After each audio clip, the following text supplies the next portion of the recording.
Hey everybody. Wow, this audio is really great. Thanks for having me. This is a great conference still so far. I'm really enjoying it. And I'm going to talk a little bit about really old stuff. I'm Stitch. I volunteer for an organization called Awesome Retro, which does retro gaming on events in the Netherlands, just for fun. And one of the projects spawned from Awesome Retro was a Twilight CD thing. And I'm going to tell all about it, for as far as I know it. So, dissecting a warez CD-ROM compilation. Well, warez, I hope everyone understands. It's illegal software. A CD-ROM I will explain because it's old. I'll take you back to 1996, where everything was different.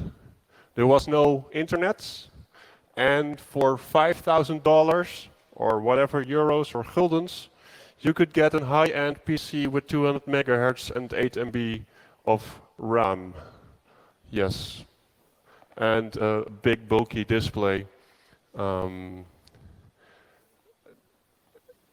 Things back then, well, there was not really an internet. Some people were privileged with the internet and blessed, and well, when they were connected to the internet, they couldn't really find anything because well, Google wasn't there yet. So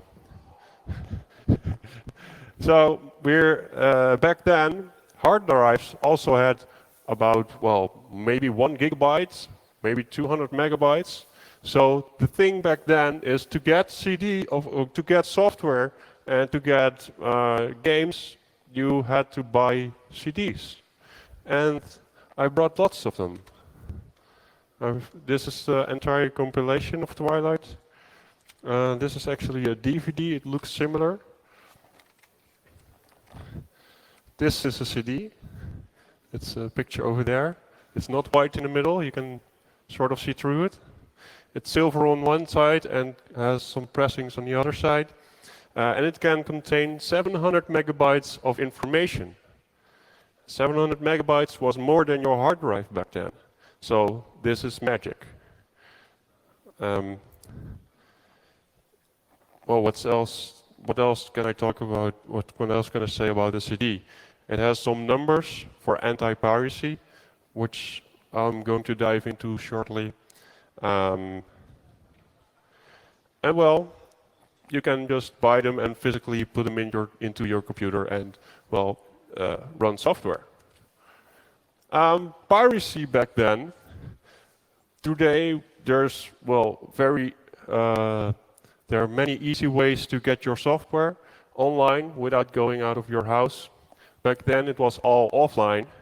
So today we have the Pirate Bay and many others. Back then we had Twilights and many others. So this is an overview of all the pirate CD compilations that have been released in the Netherlands. And if many of the people here might have bought one or two of these. When I was preparing this talk, somebody from the anti-counterfeit department or anti-fraud department in Belgium stepped up to my table and said, well, every month a guy stepped into our office and brought this big crate of Twilight CDs just for us to have fun with them. So everyone had them.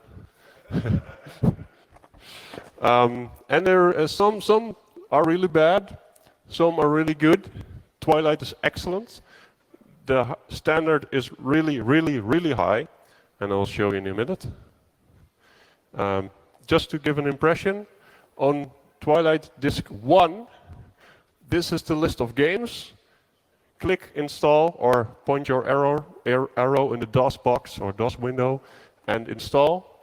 And the application, same stuff, just enter, install, and it's ready to go. It's an amazing collection. It's just Hexen, Rayman, Warcraft 2, wow. And all that for just 20 guldens, or 10 euros if you wish. So unbeatable.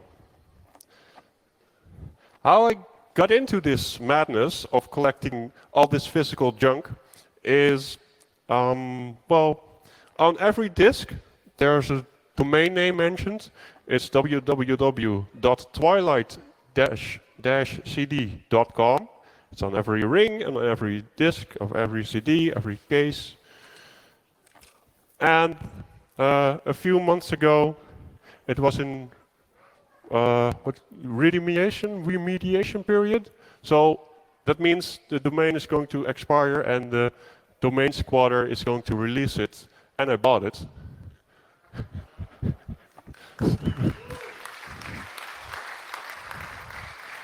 With the sole purpose of making a museum from it. Why? Well, for the fun and because I think it had social influence on the Dutch society at least. And also because the Twilight people, well, had put a lot of effort into creating these discs and just pushed it to the next level.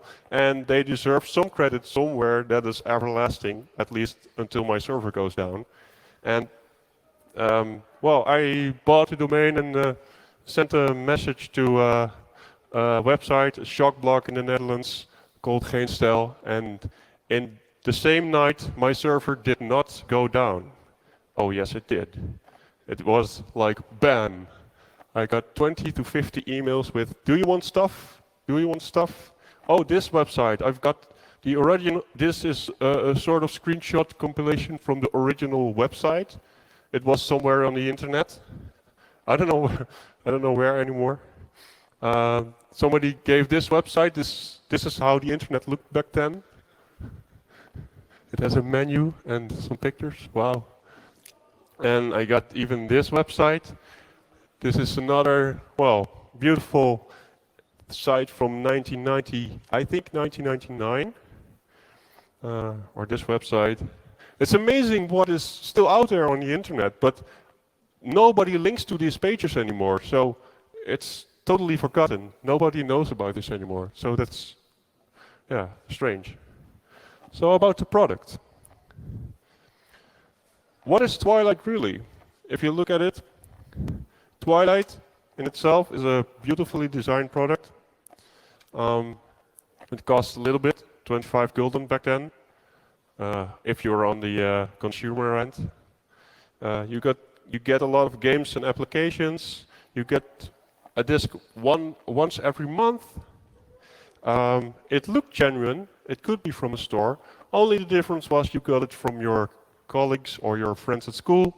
And for example, you know that this guy in school was selling this stuff, so you went up to him and said, hey, you got the Twilight? And he said, yeah, walk with me. You go to his locker and he opens his locker and in it is this big piles of Twilights. And he says, that's 25. Yeah, and there you go. And that's what you did every month. Some schools even had pallets of Twilights rolling in every month. Some offices had them rolling in every month because it was big business. But it was professional also. If you look at the quality and go really into the details, there's a lot of words on the screen.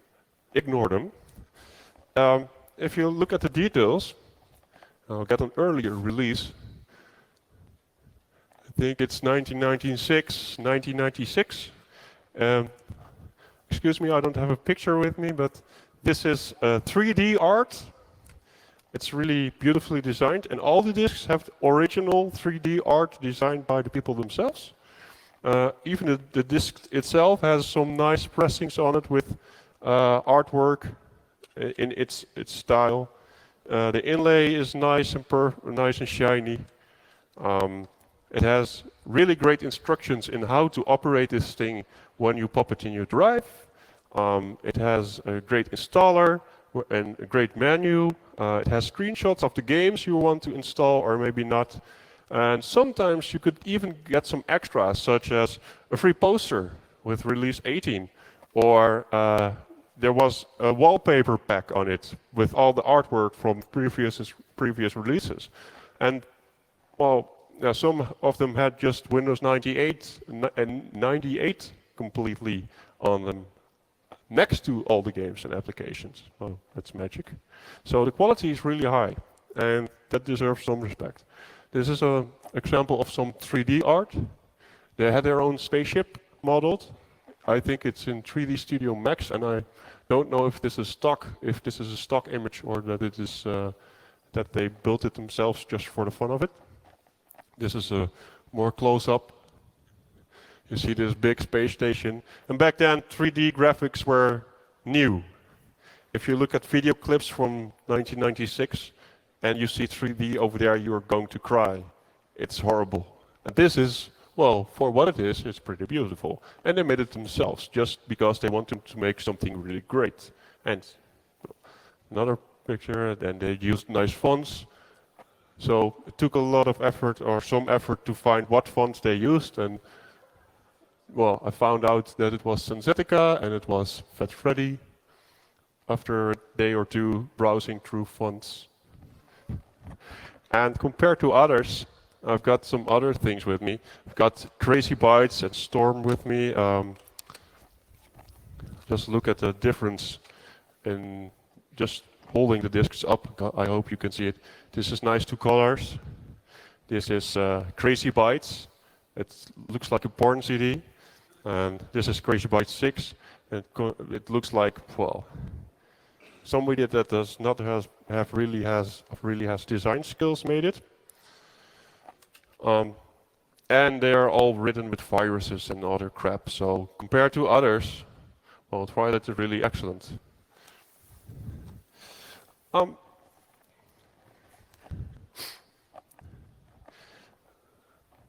In numbers, if you have all of them, you can do some statistics. And I know you all love statistics.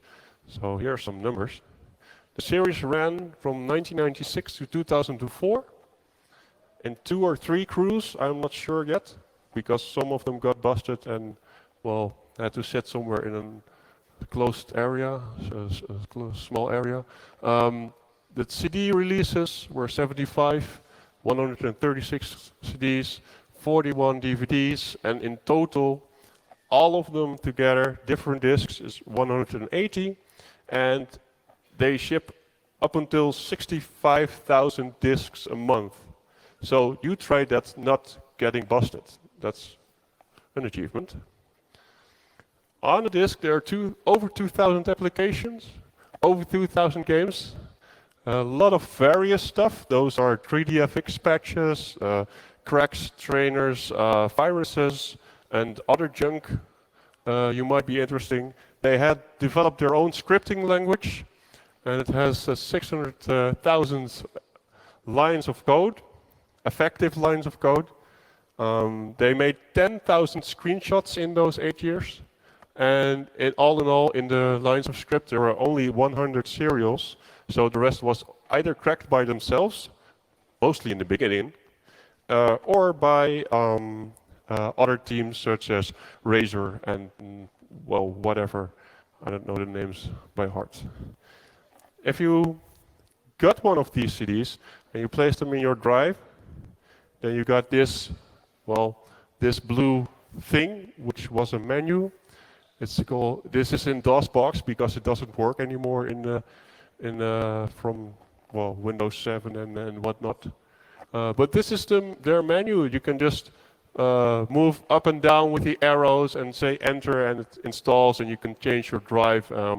You can even watch some screenshots in DOS, so that's pretty decent.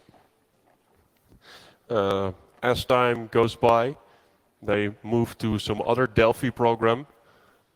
This is number 10, and it doesn't work at all in modern PCs. This is number 26. The concept remains the same. You can just select your game or select your application, and you can install and play. So it's a nice archive. Because it was so popular, there was somebody called Orca. I don't know his real name anymore. This guy made his own menu, and the funny thing of this one is that you can compile your own Twilight from the things you like most. So you can select your own games, and then you can create your own warez release with menus and etc. That's pretty nice. It also converts the Twilight format, the Twilight CD format, which is some binary thing, I don't know what it is, to an Excel database or an Access database. So statistics can be derived from this. And here's an example. I filtered on my favorite software vendor, Adobe, and here you see all the different versions of Illustrator and GoLive and InDesign you can just install or make on one disk. So that's, for the time, this was the way. So that's the product. That's what you get when you spend these 20 guldens or 10 euros. Now let's look at the organization a little bit. The organization is started out as a group of friends in college having fun, and they were just fed up with all the crappy software warez releases placed on the market. They wanted to do something better. And in the first until release number 30, you see and you keep on seeing that they tell what they're doing and how they spend their time and what games they play, what demo scene conventions they visit. And they say, well, we're fed up with whatever, so we're going to make the best, the best warez compilation there is. And it's a lot of fun. You see a lot of small things in the software that makes it fun, such as they have implemented a drunk mode. So if you're really drunk, you can still use it. I'll show you. And they have a really personal touch to it, and it makes it really human. It's fun. Every release had its own sort of nickname. Just things that were going on inside their head, and why? Well, it's just fun. So it started out like a family, a small family, a group of friends, and over time, 1999, 1990, or 2000, it turned more into a sort of criminal empire. And that's because in the period between 96 and 99, there was another gigantic organization also on the illegal market, or the music illegal market. So they pressed and released music discs every month, and they partially took over, and they work together. I don't know really the details of this, but they changed from a happy crew and happy family to somewhere more criminal empire-ish. So, yeah. Well, you'll see in the decay in the end. So, but for me, what's in it for me? Why do I do this? Well, I like to take things apart. So I did take this apart as far as I could stretch it. The menus. This is this menu thingy. You can decompile the menus you get and rearrange everything and make other methods if you know assembly or are more skilled than I am in reverse engineering. But with really easy tools such as Resource Hacker and the horrible Delphi XE3 user interface, you can extend the program and see what's inside of it. In the background, you see Resource Hacker with some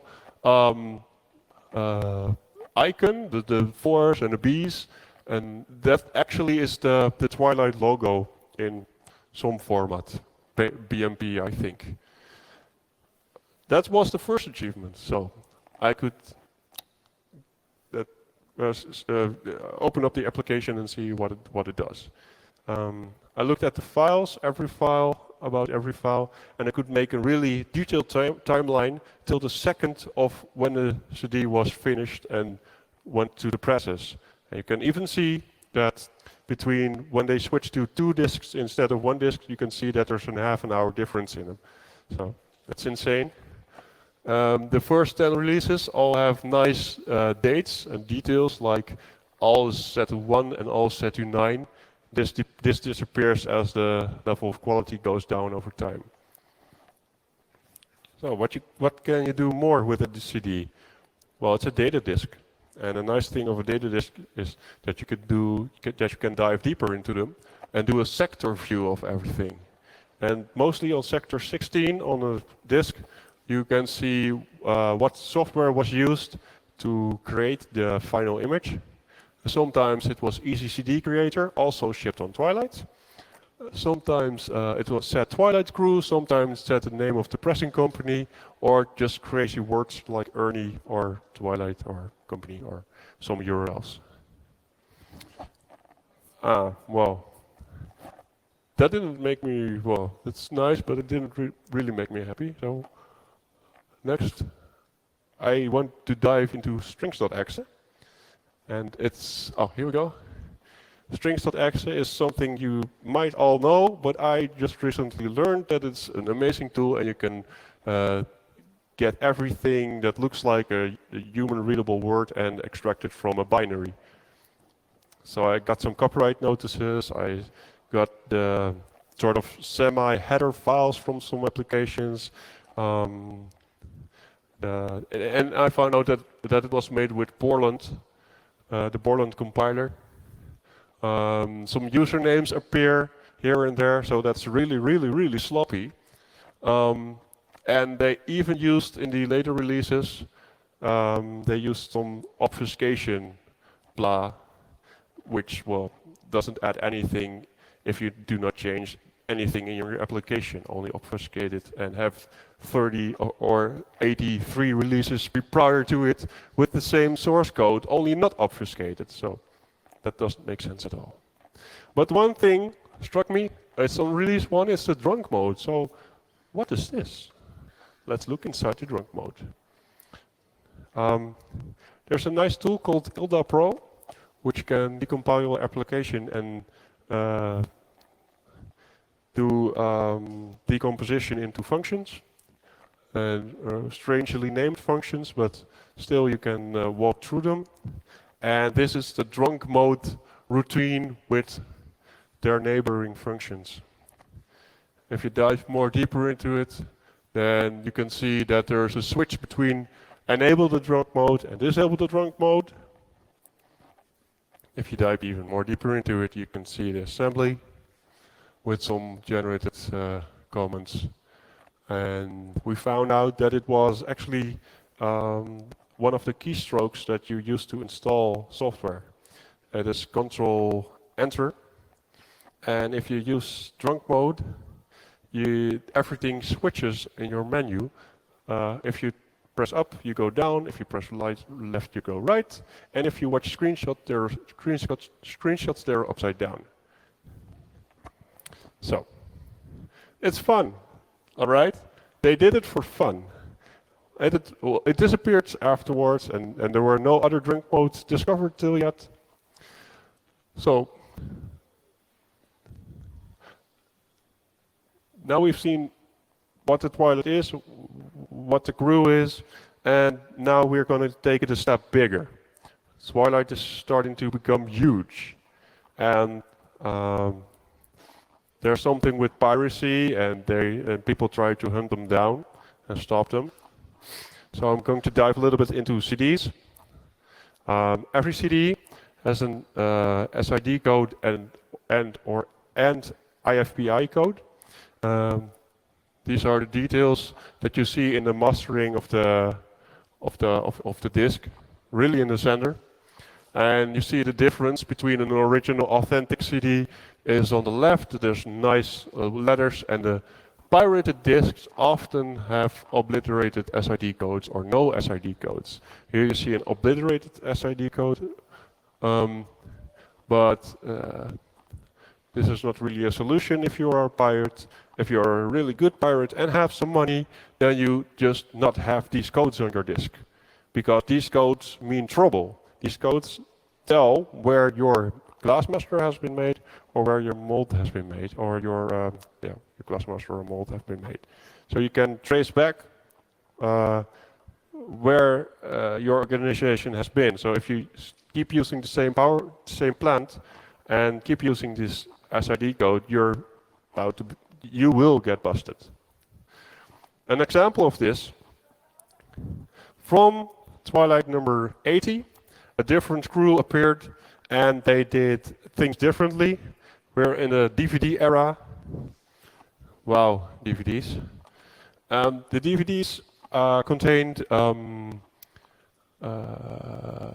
scratched out, well, IFPI code. Only there's one problem with this IFPI code. The criminals forgot that CD-ROMs are actually holograms. So if you light them differently, you can see where the disk was made. And it didn't took very long until they, well, finally got busted, and finally the news outlets started reporting that the group was busted. So, shame on them. But piracy is not only from the sides of the authorities. Piracy also comes from rival groups or gangs that also want to get a slice of the pie. So here we have release 25, which is a strange thingy. Unfortunately, I lost my paper sleeve on this one. But I've got here release 25, and this is also release 25. It looks similar, even from your distance. If you look more closely, both are disk 1. There's nothing really strange about it. And if you look at the back, well, they look similar. Only one of them is completely broken, and it's horrible. It's this Twilight with this menu that differs. One disk has games, one disk has application. You cannot go back in time to see what Twilight contained what. And the funny thing is, on disk 2 of this ripoff, they also pressed a recycle bin. So if you like digging into trash, just pop disk 2 in your drive and remove all the things from the recycle bin to your desktop, rename it, change it to the order the files are supposed to be, and ta-da, you got a different menu from a different release, including an email address. That's fun. So those people really screwed up. But how do you combat piracy if you are a pirate? Well, there are two solutions. The first one is find the pirates, visit them, and tell that they should not make any Twilight rip-offs anymore. This might have happened. But the better solution is, and I will search for it, disk 26. Yes, is to add a hologram to your product, just to make it better. And it says, seal of quality, by original. And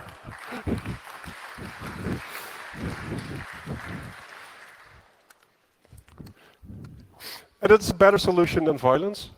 So make your product better, and the other will disappear. I haven't seen any other bootleg release since. What you frequently see are these homemade discs. For example, this one with the nice pink sticker label and the green backside. Oh yeah, original CDs were silver. These are green. Those are, you can make them in your own home.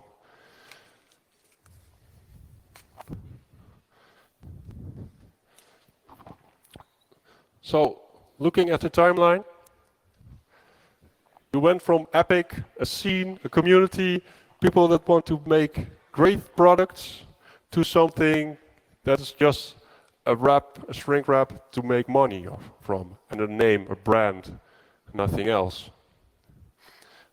If you look over time, you see that it goes from an art with 650 megabytes on each disk to 17 gigabytes of total crap in the end with viruses and whatnot. So in the beginning, they cracked their own software. They wrote nice demos. They included results from demo parties. They had nice details and helpful instructions. And from disk number 30, they're basically all the same. Only the content, the games change it. So it's not really that special anymore. There's no community feeling anymore. It's just a commercial wrapper, something that people recognize and buy. And that's saddened me. What saddened me more is that it was there are stories of violence and some escalations, and that's understandable if you are this big and you are this criminal empire, or you have this criminal empire to run, but it isn't fun. So that's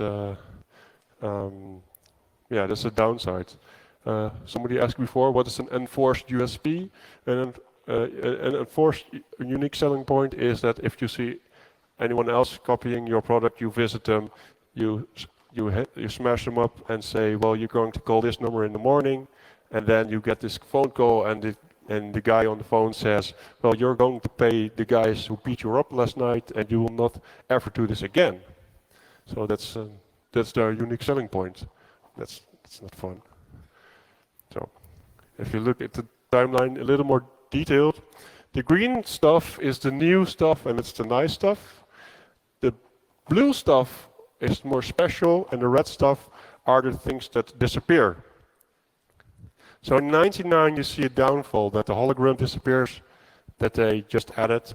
The working title disappeared, so the community sense also disappeared, the stories disappear. Some other title, the number title, I forgot, the number on the CD disappears, so every disc looks, it has number 53, but every disc looks the same. So it's easier to manufacture. The notes disappear. What did happen is that in 98, well, that's still the good time, there was a nice gift. This was this poster and some other gift. I don't know what it is still. I'm looking for it. If somebody has it, I don't know. If you still have it, you're crazy. Why do you keep this stuff? In 2003, something really weird happened. I think in 2002, the original crew stopped or something like that. And then in 2003, in April, 3 volumes appear in the same month. And then they have all this obfuscation and folder structures on their disk to make it harder to copy their product. Well, and in 2004, after one release, it's gone, it's over. Online there are still releases, and they are released till whatever, 123, but they're not really worthwhile, I think. They do not have the artwork, they do not have the same feeling, and they're not physical, so you cannot stockpile them. So it's an end of an era. So in 8 years of work, on all these disks, they had no real screw-ups. There is a username somewhere, there's some other details somewhere, and there might be a way to track the original creators by checking the visitors of some demo party they had the products of and their usernames and match them, but it's a lot of work and doesn't really make sense. That would be insane to do this. They were really ambitious, and because they were so great and the product was so good, it turned against them. And well, I don't think anyone, I don't know if they left happily or not, but well, the product evolved beyond the original expectations just because it was this great. So I think it's the largest and longest running warez compilation in the Netherlands, maybe the world. And I think it's a genuine achievement what they made.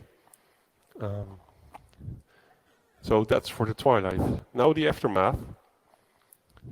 After number 89, there were some bootleg releases and some online releases. And remember the nice 3D art of spaceships and everything? This is what happened. This is number 95. it's beautiful. I want this product. And it has a .tk domain. And I'm a proud user of .tk domain since har, but I just switched to .ml. And afterwards, you always also saw the arrests. Finally, in 2007, one of the important guys went to jail, or maybe already was released because he sat in pre-arrest or something. And here you see some estimations of what these guys made or had as a turnover.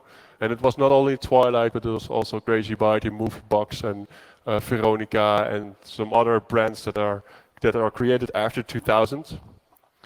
The wins is in the profit is in guilders, and the Crazy Bytes were really profitable, as you can see. The Twilight were not. I think the authorities were not able to do a real estimation because they were really focused on, I think, Crazy Bytes and MTV that time, and maybe neglected Twilight, or Twilight just started to suck and nobody bought it anymore. I don't know really. So after all these years of work, what happened? Well, some positive things. I think if you sell 60,000 copies of your software every month and many, many more copies are made, a lot of people get their hands on software they would not and could not get any other way. And that's a nice thing, because back then the open source and whatever, it existed, but it was also hard to distribute. There's a lot of creative software on this also, and there are a lot of creative professionals that started from the stuff they got from Twilight just because they could get their hands on it and use it. That's fun. And maybe you're sitting in this room. I know I am.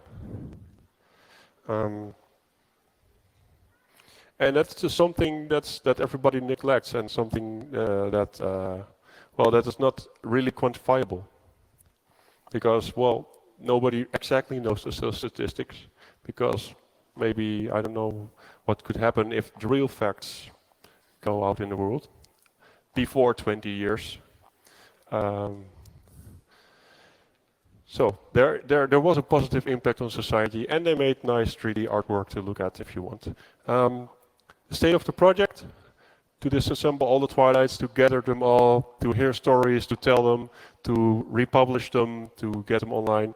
Well, there are some things to do. I did not update the to-do list just before this presentation, so let me do the check.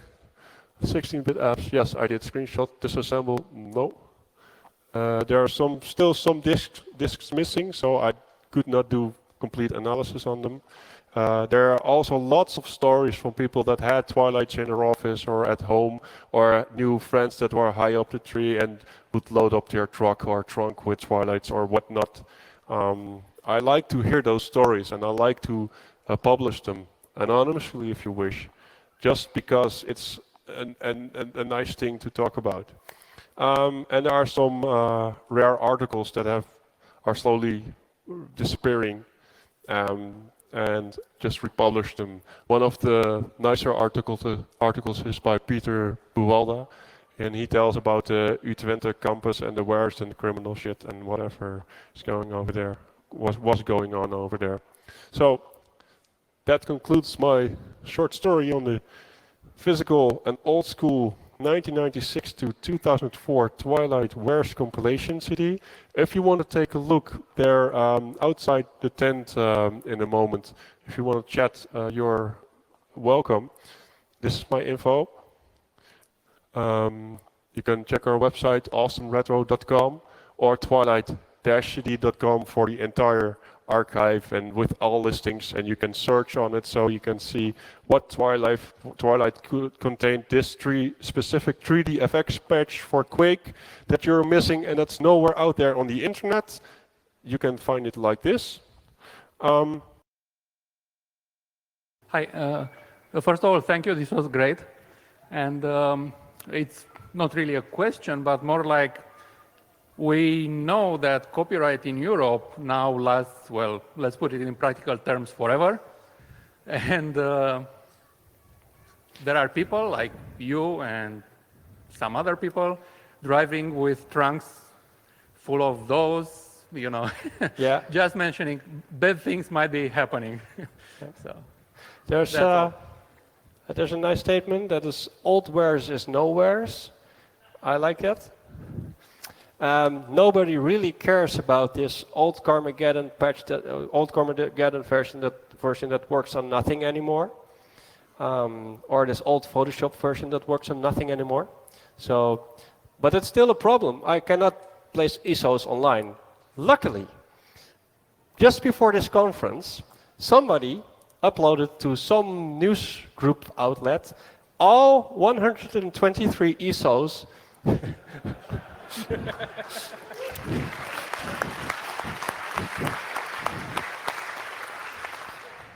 on your favorite news group provider. You can find them. And I got a shitload of email because of that, because they refer to the site also. It's really nice. You can try it over there. Are you only interested in the Twilight CDs, or do you have any interest in Onyx and the others? No, there's so many. There's still some series running digitally. I think it's Help Desk and MP3, something, an Angel maybe still. Those newer, all the virtual releases, I don't know about their quality. I think they're really small. The other really older stuff, it's nice to have, but it already took a lot of effort to just get this information. So it's nice to have, and maybe I will dive into Crazy Byte because it's also big. The answer is yes. I will contact you because I have a few copies of Onyx DVDs. Excellent. Thank you very much. All right. See you around at the campsite. Goodbye.